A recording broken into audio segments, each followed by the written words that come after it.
जय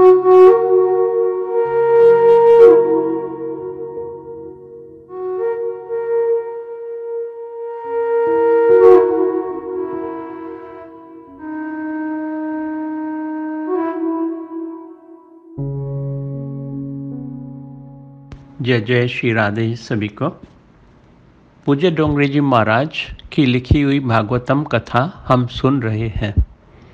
आज से सप्तम स्कंद आरंभ होता है। श्री डोंगरे जी कहते हैं कि सेवा और स्मरण में तन्मय रहकर ही जीवन पुष्ट हो सकता है। प्रभु कई जीवों पर अनुग्रह करते हैं, किंतु उस अनुग्रह के सदुपयोग करने की रीति जीव जानता ही नहीं है।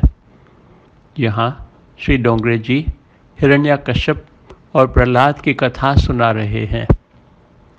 हिरण्यकश्यप सारी संपत्ति का उपयोग भोग विलास में कर रहा था और वो दैत्य बन गया।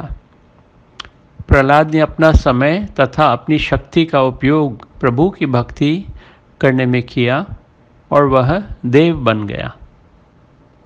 राजा परीक्षित सुखदेव जी महाराज से पूछते हैं कि भगवान अगर सबको ही एक भाव से देखते हैं तो फिर यह विषमता क्यों उत्पन्न करते हैं? बार बार देवों का पक्ष क्यों लेते हैं और असुरों को मारते हैं? और इतना दुष्टाचार क्यों हो रहा है? उन्होंने इंद्र का पक्ष लेके वृत्रासुर का वध क्यों करवाया था? सुखदेव जी महाराज समझाते हैं कि अपनी क्रिया में विषमता हो सकती है, किंतु भाव में समता होनी चाहिए।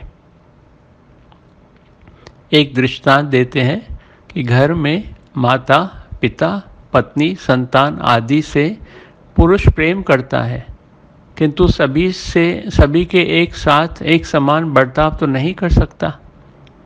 माता को वंदन करेगा, पुत्री को नहीं। राजन, तुम्हें लगता है कि देवों का पक्ष लेके भगवान ने असुरों का नाश किया, परंतु यह तो उन असुरों पर कृपा करने की वजह से ही किया था। एक और दृष्टांत सुना रहा हूँ। एक चोर चोरी करने घर से निकला, रास्ते में गिर गया और उसका पैर टूट गया, तो अब वह चोरी नहीं कर सका। यह भगवान की कृपा थी या नहीं?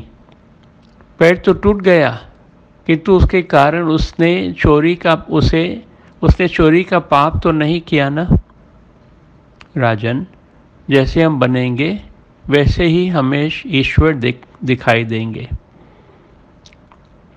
ईश्वर का कोई निश्चित स्वरूप नहीं है। जीव जिस भाव से उन्हें देखता है उसके लिए वे वैसे ही बन जाते हैं। प्रभु तो हम सबको समभाव से ही देख रहे हैं, किंतु मनुष्य के भाव प्रभु के प्रति अलग अलग होते हैं। अब हम पर निर्भर करता है अगर हम प्रभु को प्रहलाद की तरह प्रेम से देखें या फिर हिरण्यकश्यप की तरह उन्हें शत्रु बनाएं। नतीजा तो हमें ही भुगतना होगा। प्रभु तो हम सब से संभाव ही रखते हैं, वो तो हमारा भला ही चाहते हैं। जय जय श्री राधे।